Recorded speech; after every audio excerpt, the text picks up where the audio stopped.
Continuamos en Soluciones. Axel, un poco para concluir esto que es muy importante. ¿Cuáles son los valores que debería resaltar esta generación de ídolos a quienes se idolatra en el siglo XXI? Bueno, comenzando por ceñir un poco qué es la celebridad y qué es la fama. En la medida que siga perdurando o siga imponiéndose esa especie de fama instantánea donde la fama simplemente consiste en mantenerse sobre sí misma, yo creo que es un elemento tremendamente negativo. Fíjate tú, uno de los problemas de la fama y es que las personas viven es en la mirada del otro. O sea, nosotros somos incapaces de vivir por nuestros propios valores y nuestros propios principios, sino necesitamos continuamente de la aprobación y de la mirada del otro para existir. Y esto va causando una existencia sumamente angustiosa. Fíjate que el famoso, vive en una angustia continua de la posibilidad de perder la fama.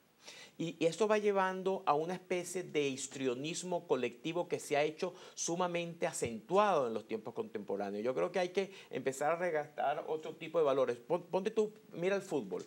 Yo recuerdo antes la gente jugaba fútbol, metía goles, etcétera, y salía muy alegre. Hoy en día meter un gol es un performance de histeria continuo donde todo el mundo salta, se abraza, se tira al piso, hace muecas. O sea, es todo un show la idea del gol. Y se Entonces imita. hay un elemento histriónico que se ha ido imponiendo cada vez más y que las personas que buscan celebridad tienden a jugar a él, que yo creo que tendrían que empezarse realmente a controlar y a buscar unas posiciones mucho más ponderadas, mucho más profundas, tratar de llevar más bien a logros que tengan significado en el desarrollo mismo de la cultura. Eso en el ámbito deportivo, por ejemplo, pero en el ámbito político.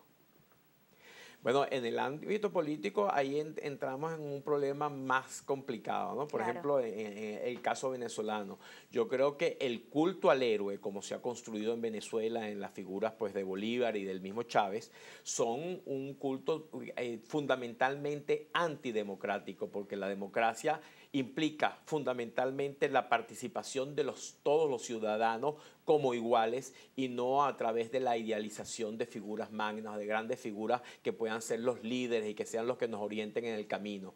Yo creo que la deconstrucción del culto del héroe es principal y fundamental para el progreso de la democracia. Ahora, nos vamos hacia otro punto que quedaba pendiente.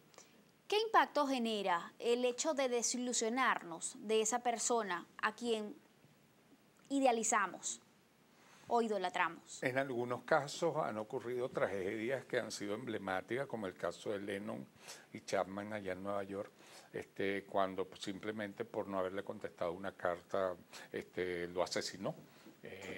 En casos como Benazir Bhutto, por ejemplo, en Pakistán, por razones de facciones políticas. Era una de las personas más aclamadas, una de las mujeres más aclamadas en la historia del mundo y lo sigue siendo. El caso de Lady Di, por ejemplo, era una persona que muchos hablan de conspiraciones y siempre se tejen las teorías de las conspiraciones en todo esto, pero era una persona que servía como modelo en todo esto. Pero ¿qué están haciendo ahora las personas que están alcanzando la fama por cualquier razón y en cualquier ámbito?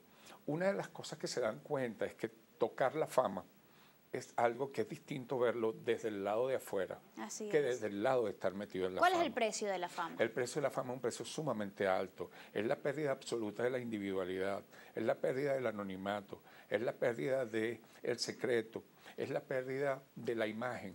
Es vivir, eso sí, está sumamente recompensada, pero a mi modo de ver la recompensa no es el sacrificio que implica. La cantidad de dinero generalmente y la cantidad de poder que trae el tener fama no compensa lo que significa el no disponer de ti mismo, el no ser una persona que pueda ir a la playa más lejana del planeta, a menos que te fueras a otro lado, a otro planeta, por ejemplo, donde nadie te viera, pero en cualquier parte hay siempre alguien con un teleobjetivo que está buscando capturarte. Y hoy en día con los sistemas de GPS, etcétera, literalmente te pueden localizar con una diferencia de 3 centímetros, totalmente. Y a veces uno ama mucho su privacidad. Y del otro lado, ¿qué pierde quien idolatra exacerbadamente? El que idolatra pierde tiempo, pierde capacidad para desarrollarse a sí mismo, porque es todo el tiempo que pudiese usar en desarrollarse a sí mismo lo invierte en seguir lo que está haciendo la otra persona, que es un gasto de tiempo. ¿Pierde también. autonomía? Pierde autonomía, pierde capacidad de poder crecer desde el punto de vista académico, espiritual, desde el punto de vista social, familiar, desde el punto de vista de pareja, etc. ¿Cómo pueden los padres colaborar para que este tipo de situaciones no se sigan sucediendo en la sociedad del siglo XXI?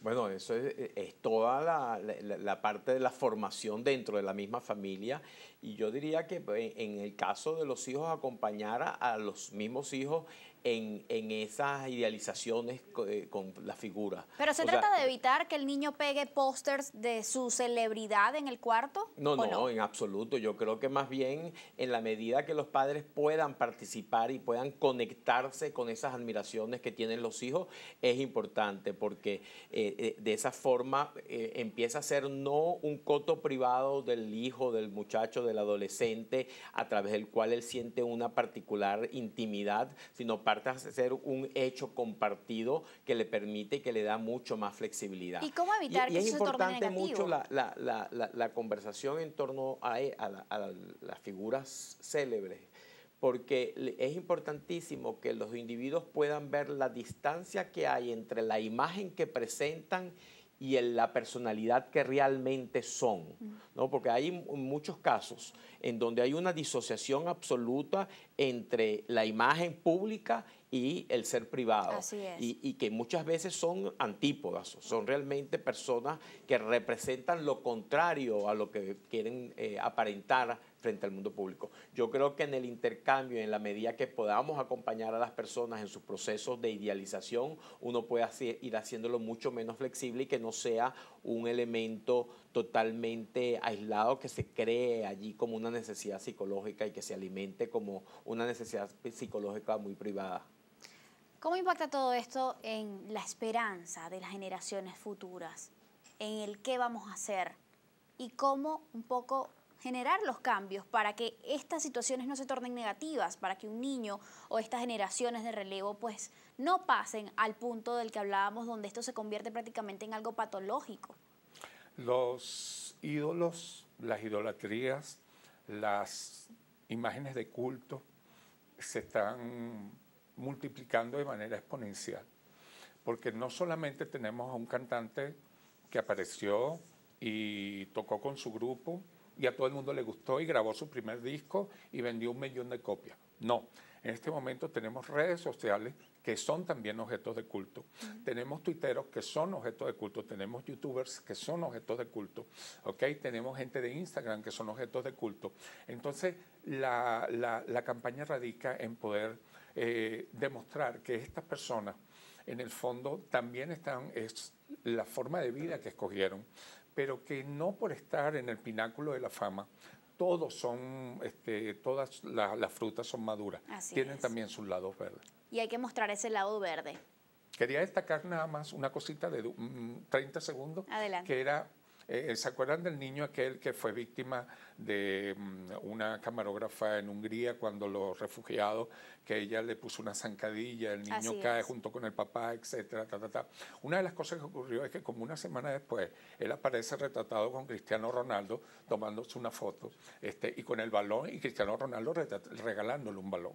Para que ustedes vean el fenómeno mediático y el fenómeno que tiene que ver con la parte de mercadeo, que significa que una persona que fue por una cámara, por objeto de una persona que le hizo un daño y se convirtió en alguien famoso, al mismo tiempo se codea con los famosos. Allí lo tienen. Creo que un poco más claro que eso, imposible. Muchísimas gracias a ambos por habernos acompañado el día de hoy a conversar sobre este tema que tiene muchísima tela que cortar. Se nos quedó corto el programa para hablar sobre la idolatría del siglo XXI. Más adelante podemos seguirlo desarrollando. Yo me despido por hoy, amigos. Recuerden, como siempre, que el ejemplo comienza por casa y siempre es mejor ser parte de la solución que del problema. Información y programas por los canales de Globovisión, de YouTube y Daily Motion. Nos vemos.